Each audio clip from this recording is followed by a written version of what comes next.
And on our newsmaker line is immigration attorney, no stranger to these microphones, Francisco Hernandez. How are you? Hi, Mr. Hannity. How are you? Are you really up in an airplane right now talking to us? I'm coming to see you, Mr. Hannity, right now. Yes, sir. Listen, we really appreciate it. All right. Why don't we start with Sergio? You're the program director. I came in here, and you have so much information. I was shocked that when I was in this meeting and getting this briefing this morning about the number of crimes that have been committed, victims of Texas, in the last 7 years, 624,000. Talking about home invasion, and we were shown videos of home invasions, drugs, rape, murder, violence. And the overall answer is they feel like they are dealing with cartels. They are dealing with organized crime, that this is a human trafficking, drug trafficking, financial enterprise, illegal enterprise on a massive scale, and that with all of this quote, humanitarian crisis with the children has provided the cartels with an opportunity more than ever before where they, in fact, can now commit more crimes. Explain in all the detail you want what's going on down here. Lack immigration enforcement over several years.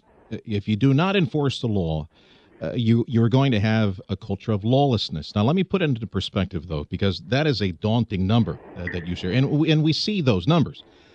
Those numbers are limited to crime syndicates and how they prey upon themselves. I can tell you that the crime rate in McAllen, for example, amazingly, is one of the best anywhere.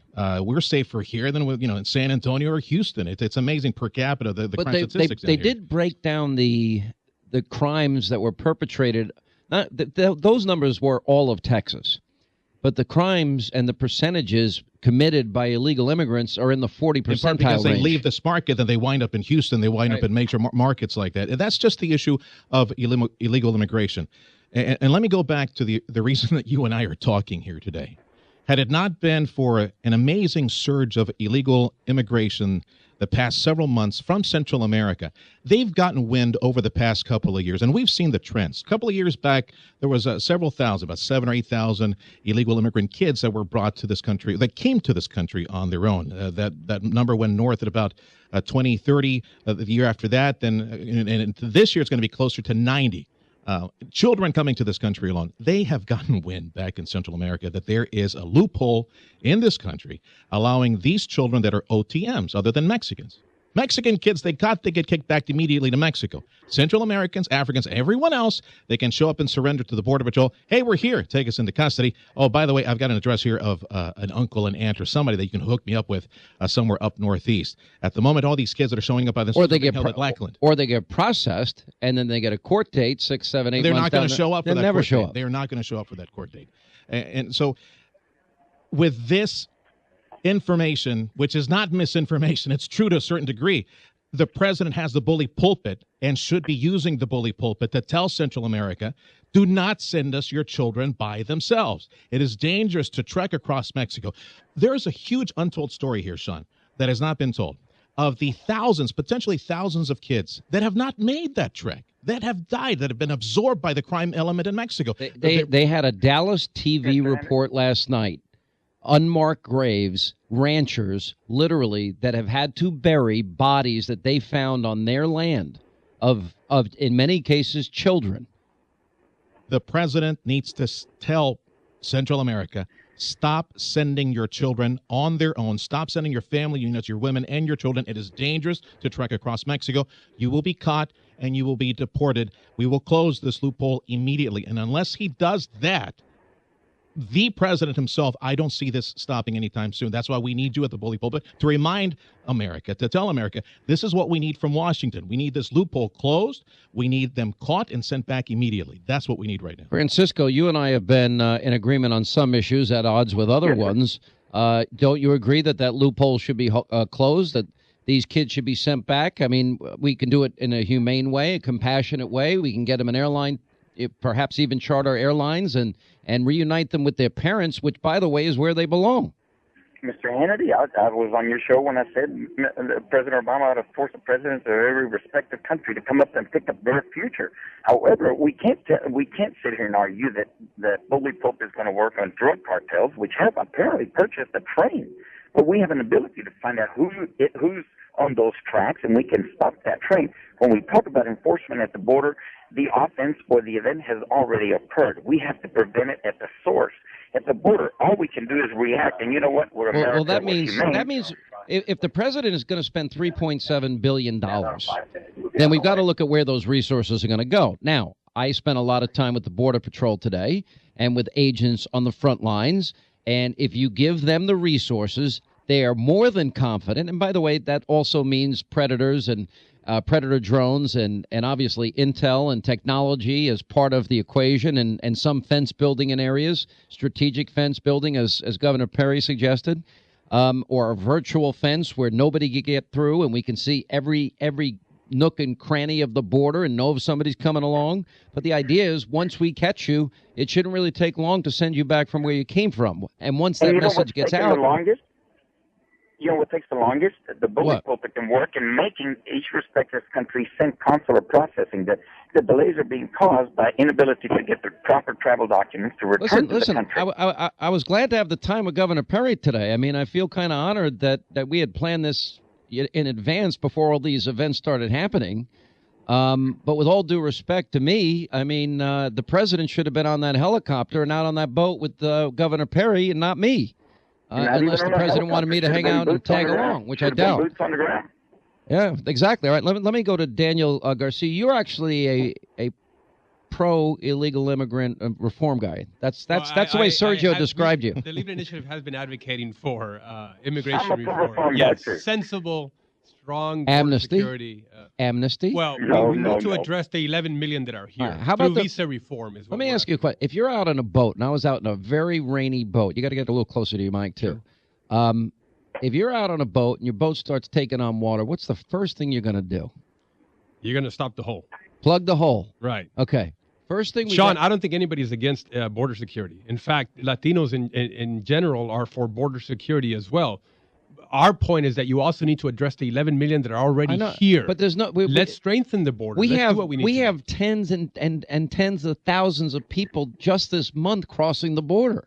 So that's exactly right. You're absolutely right. Look, I've had a candid conversation with border patrolmen here. I live 4 blocks from the border of Ansalduas Bridge here in Mission. So I mean I know what's going on. We get 1,000 people crossing the border illegally every day. And that's in a 10-mile zone from Las Milpas to Las Peñitas. So, I mean, I know exactly what is going on. But at the same time, you still have the issue of 11 to 12 million people that are I know you've got your agenda on 11 million people, but let me keep you focused here for a second. Sure, absolutely. All right. If we don't secure the border, then that means these people from Yemen and Pakistan and these drug cartel people, human traffickers, they're all getting their jobs done and they're all making their money. And the crimes that are committed in Texans, 624,000 in 7 years, are only going to continue. So isn't the first order of business secure the border? By all means, let's do that. But this is what makes the situation unique here. What makes it unique here is that these kids are turning themselves in to the border patrol. But because they're doing so because of what Sergio's saying. That's exactly right. And so we need to address that problem. And look, I would invite the August Republicans. recess, by the way. It'd be nice to address this before the August recess, close a loophole, and make sure that we send these kids back. Absolutely. But before the August recess, we have veterans that are dying at this very minute, and they still haven't addressed that problem. I have no faith in the federal government and their ability to control anything or do anything well. Mr. Hannity, we've got a Marine that we can't get out of the Mexican jail for making a mistake. But my goodness, let's plug in the hole. We created an incentive for these folks to come from Central America. We tell them that our law passed 4 or 5 years ago. If you can get here by hook or crook, you can stay. And this goes all the way back to the natural disasters. That's where but wait a minute. But listen, but Francisco, the president yesterday played politics. President said, pass only what I want, which is maybe what the Libre Initiative wants. No. Okay. Pass what I want. But now, I thought we got everybody here in agreement to secure the border. Why doesn't the president at least do that? And maybe it's a crude analogy of plugging a boat in a hole, but stopping people from entering the country illegally. And then we can deal with. Here's a counter proposal. Who's got a counter proposal in Congress? Yeah. Well, but I think the Republicans should jump on this opportunity. The president has proposed a $3.7 billion bill, and so I think the Republicans should negotiate and try to get what they need. $3.7 billion. You can save 99% of that money and charter airplanes and take these kids and reunite them with their moms and dads. And that's what the Republicans should bring to the table, is what I'm saying. Let's negotiate this. The president is willing to do something to his credit. When is the president? And I never give the guy credit. When has this president ever negotiated a deal? Really? Give me an example. Never. But I think this is one of those situations where I think we're being forced to do it. Yeah. By the way, are you told to turn off your electronic device, Francisco? I think I heard electronic device and he just fell off. But I go back to you, Sergio, and I ask you, I mean, how bad is it down here? The money that is being asked for by the administration is to deal with the crisis at hand. They need to pay attorneys. They need to buy some judges. They need the law enforcement side of this, the judicial side, to process the tens of thousands of kids that they have at the moment. Can we stop for a second? Why doesn't the president, to deal with that, rather than the American taxpayer, offer the health care, the shelter, the food, and education, perhaps? Why don't we just get the airplanes to send people home and get rid of the loophole that you're talking about? These kids are showing up at our border. They know that they can turn themselves into Border Patrol because of the loophole. We could put 10,000 more Border Patrol on the border today and more military, and they are not allowed to send them back. That's why that loophole needs to be closed right now. But the president met with the ACLU. The president met with these left-wing groups, and they told him not to change it. So he doesn't want to get rid of the loophole. Then, you know what? You and I are going to become best buds, and you're going to be coming back a lot between now and December of next year. Well, I do like the food, but with all due respect, if 624,000 Texans are going to be victims of crime in the next 7 years, I'm not too happy about that. You cannot fix this comprehensively. You have to take it a step at a time. Number one, you got to fix the loophole right now.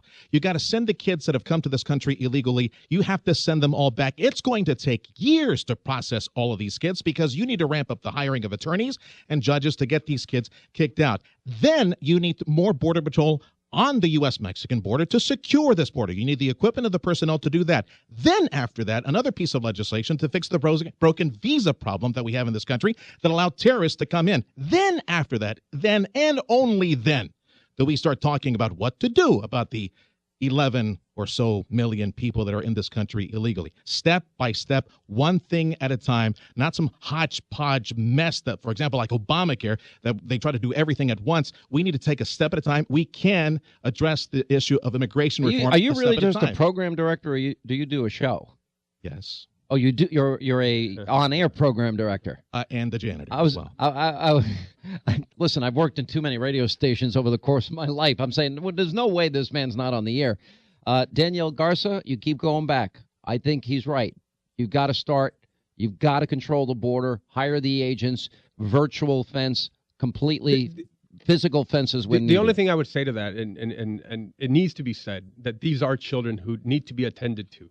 By their very nature, they need to go back to mommy and daddy, too. Yes, absolutely. But they are dependent at this point, and we need to address those needs. Now, we can do it through private charities, and Sergio is doing that to his credit. Glenn Beck is going to be doing that to his credit. Mm-hmm. And so I think all of us have to sort of pitch in and help these children out. We need to figure out if they are indeed refugees, and if they are, then we need to address them as such. That's why the loophole exists. They're illegal immigrants that are coming here because they think they're going to become citizens. But I've got to and that's the bottom line. All right. That's the bottom line. Thank you both for being with us. Sean, by the way, and thank you for your hospitality here. Sean, just if you can indulge me with just a few seconds. We don't have I told you this. It's a hard break. I told you this in the other interview. Yeah. So we can say this nationally. Health and Human Services is using the military at Lackland Air Force Base as a shield to be unaccountable. We need the media in there. We need conscientious Let us in. media in there to take pictures, to interview. We have a lot of questions about these kids. All right. Thank you both for your hospitality. Appreciate it. We'll take a break. We'll come back as we come to you from the Mexican-Texas border and our affiliate KURV News Talk 710 straight ahead.